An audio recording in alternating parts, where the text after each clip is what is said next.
बेचिस्ट कार्यालयावरती आलेल्या पाण्यासाठी जो काय आक्रोश मोर्चा हंडा मोर्चा आपण आयोजित केलाय त्यासाठी येथे उपस्थित असलेले वांद्रे पूर्व विधानसभेचे आमदार वरुण सरदेसाई, आपल्या विभागाचे विभाग संघटिका रजनीताई मेस्त्री, माझे सर्व सहकारी आणि गेले कित्येक दिवस पाण्यासाठी ज्यांची तडफड चालू आहे असे H20 मधले शिवसैनिक, नागरिक बंधू आणि भगिनींनो, काही दिवसापूर्वी आदित्य साहेबांनी सर्व मुंबईतील पाण्याच्या समस्येचा आढावा घेतला आणि आम्ही गेले कित्येक दिवस या प्रशासनाकडे या पाण्याच्या संदर्भातली मागणी करत आहोत. सकाळी सकाळी आपल्या सर्व लोकप्रतिनिधींच्या घरी, आपल्या कार्यकर्त्यांच्या घरी लोक येतात की आम्हाला पाणी मिळत नाहीये. वरुण सरदेसाईंनी जसं सांगितलं की बिल्डिंगमधल्या लोकांना असं वाटतंय की झोपडपट्टीत पाणी जात आहे, झोपडपट्टीवाल्यांना वाटतंय बिल्डिंगमध्ये जातंय आणि एक प्रकारची अशांतता लोकांमध्ये निर्माण झालेली आहे. या पाण्याच्या प्रश्नासाठी या वॉर्ड ऑफिसवरती एकदा नाही दोनदा नाही बऱ्याच वेळा आम्ही या महानगरपालिकेला जाब विचारलाय. 10 दिवसात करतो, 15 दिवसात करतो असं प्रत्येक वेळेला उत्तर दिलं गेलं. एकदा तर कानफडं पण रंगवून झालेली आहे, परंतु आजपर्यंत याच्यामध्ये कुठेही सुधारणा झालेली नाही. काही दिवसापूर्वी आम्ही मुंबईच्या कमिशनरला भेटलो. कमिशनरला विचारलं की मुंबईत पाणी कपात आहे का?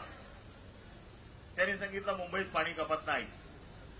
मग जर मुंबईत पाणी कपात नसेल तर आम्हाला पाणी का कमी येतंय? पाणी हा आमचा हक्क आहे, पाणी आम्हाला द्यायलाच पाहिजे. नाही 15 दिवसात ह्या पाण्याची सगळी व्यवस्था करतो, या गोष्टीला आता जवळजवळ 2 महिने झाले आणि म्हणून आता आम्ही असं ठरवलंय, आता कोणाकडे याचना करत बसायची नाही, कोणाकडे मागत बसायची नाही.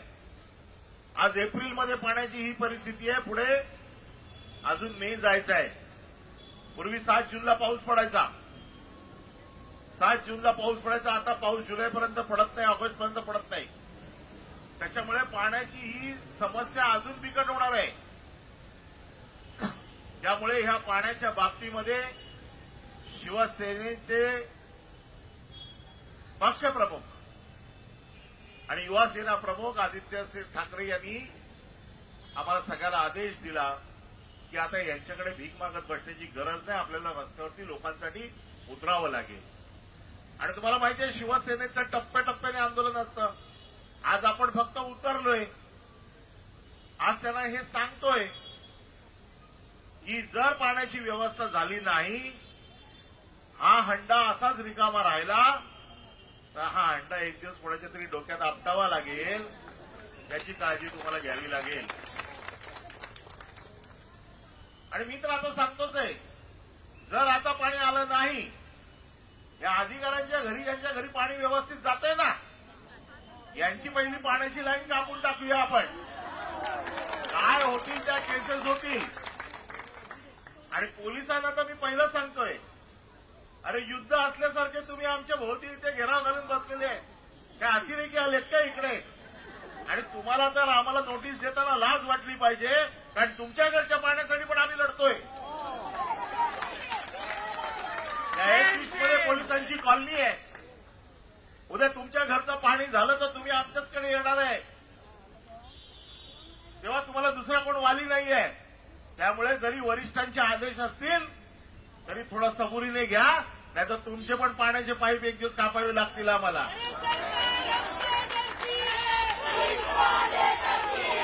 मी कालपासून पोलिसांशी बोलतोय. मी म्हटलं 2 दिवस शिवसैनिकांना अटक होते, काय खून केले काय आम्ही? कोणाचे गळे दाबले काय आम्ही? काय चोर आहोत का आम्ही की आम्हाला नोटिसेस देऊन अटक करायला? काय करतोय? लोकांच्या पाण्यासाठी रस्त्यावर उतरलोय ना. खरं म्हणजे तुम्ही आम्हाला मदत करायला पाहिजे या गोष्टीसाठी, तर तुम्ही आम्हाला नोटिसेस देताय, घाबरवताय. अहो अशा नोटिसांना घाबरून घाबरून आम्ही इथपर्यंत नाही आलोय. हा प्रत्येक शिवसैनिक लोकांसाठी लढायला तयार आहे. उद्या वेळ पडली तर जेलमध्ये पण जायला तयार आहे.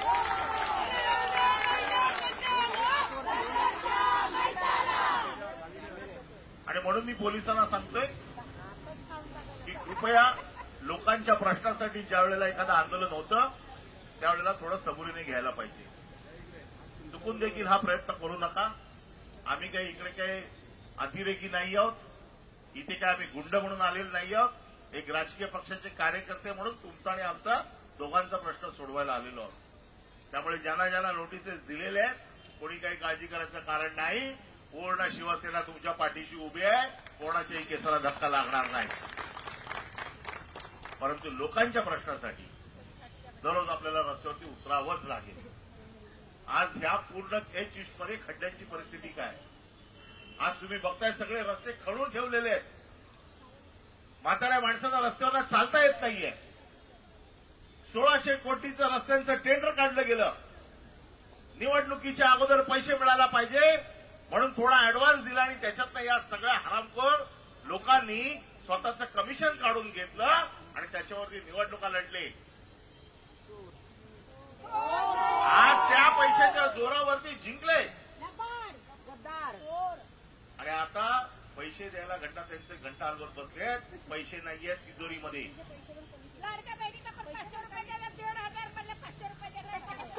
हे सगळं आता तुम्हाला कळेल की कसं कसं फसवत होते ते. परंतु आज मुंबई महानगरपालिका दिवाळखोरीला गेलेली आहे. भिकारी करून टाकलेली आहे. मुंबई महानगरपालिका 1985 पासून शिवसेनेच्या ताब्यात होती. 2002 ला जी महानगरपालिका 650 कोटी नुकसानीत होती ती उद्धव साहेबांच्या नेतृत्वाखाली 90 लाख कोटीचे एफडी आपण ठेवले होते.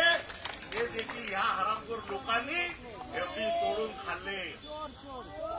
आपले पैसे उचलले एमएमआरडीएला दिले आणि ज्या मुंबईच्या लोकांच्या टॅक्सच्या जोरावरती ज्या मुंबईच्या लोकांच्या जोरावरती तिजोऱ्या भरल्या जात आहेत त्या पैशावरती डोळा ठेवून मुंबईच्या लोकांना त्रास देण्याचं काम चालू आहे.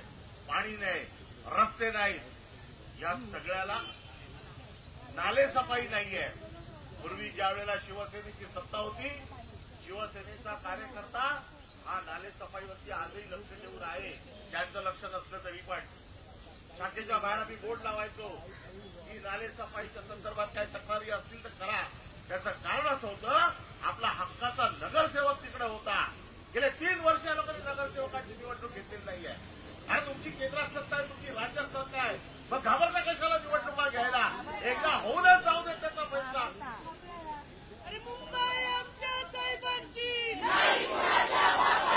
मग तुम्ही निवडणुका घेणार नाही. राज्य सरकारमध्ये बसलेले आहात म्हणून प्रशासनाच्या जोरावरती तुम्ही फक्त लुटमार करणार आणि नागरिकांना रस्त्यावर सोडणार. हे याच्यापुढे चालणार नाही. हे तर पाण्याचे नमुने तर बघतोय आपण. किती घाणेरडं पाणी लोकांना तुम्ही पाजताय. याच्यासाठी तुम्हाला आम्ही प्रशासनावरती दबाव टाकून याच्यासाठी लोकांनी तुम्हाला निवडून दिले. आज जर आमचा हक्काचा नगरसेवक असला असता तर त्याने याचा जाब विचारला असता. परंतु त्याला नगरसेवक नकोय. त्याला प्रशासनाच्या माध्यमातून हे सगळं आता हे पाणी जरा जपून ठेवा. 15 दिवसात याची जर नाही सुनावणी झाली तर या वॉर्ड ऑफिसमधल्या प्रत्येकाला हेच पाणी द्यावं लागेल अशी व्यवस्था करावी लागेल. आणि म्हणून आज आदित्य साहेबांच्या या आंदोलनाच्या पहिल्या टप्प्यात आपण इथे जमलेलो आहोत. आपण त्यांना आता आम्ही आतमध्ये जातोय.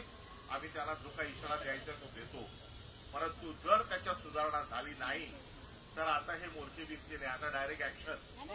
मग ती ऍक्शन काय असेल ते पक्ष ठरवेल.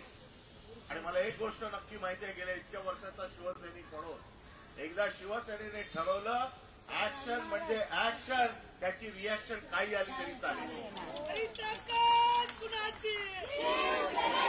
आणि म्हणून पोलिसांना पण सांगतो तुमच्या प्रश्नासाठी आम्ही भांडतोय. जरा ऍक्शन घेतली तर जरा सबुरीने घ्या. आम्हाला नेलेच आतमध्ये तर नुसते वडापावर ठेवू नका. सगळं जेवण करून द्या. कारण तुमच्या प्रश्नासाठी पण लढतोय. इतके वर्ष शिवसेना कचरा उचलते.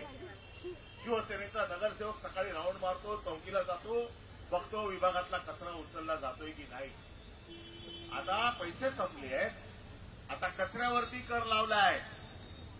लोकांना वाटतंय फक्त थोडे पैसे आहेत, पण थोडे थोडे करून लाखो कोटी रुपये तुमच्या खिशातनं काढून घेणार आहेत ते. आणि हे पैसे जाणार कुठे? कॉन्ट्रॅक्टरकडे. हे पैसे जाणार कुठे? हे जे बसले जातात खुर्चीवरती त्यांच्याकडे. आणि म्हणून त्या पैशाला रोख लावणं आपलं काम आहे. आणि म्हणून जी ताकद तुम्ही आज दाखवली ही आता आपल्याला प्रश्न सुटेपर्यंत ही दाखवावीच लागेल. आणि म्हणून तुम्ही सगळे एवढ्या मोठ्या प्रमाणात केवळ छोट्याशा सूचनेवरती जमलात त्याबद्दल तुमचे आभार मानतो. आणि हा मोर्चा इथे संपला असं जाहीर करतो. तुम्हाला अजून जास्त उभा ठेवत नाही. लोकांनी आपल्या घरी गेलं तरी चालेल. पुढच्या आदेशाची जी काय आदित्य साहेब उद्धव साहेब आदेश देतील तो आपल्यापर्यंत आम्ही पोहोचवू. परंतु आता आम्ही एक शिष्टमंडळ घेऊन वर जातोय. शिष्टमंडळाच्या माध्यमातून त्यांना ज्या काही गोष्टी सांगायच्या आहेत त्या जरूर सांगू. परंतु हे आंदोलन आता जोपर्यंत प्रश्न संपत नाही तोपर्यंत चालूच राहील एवढं मी तुम्हाला वचन देतो आणि इथेच थांबतो. जय हिंद, जय महाराष्ट्र.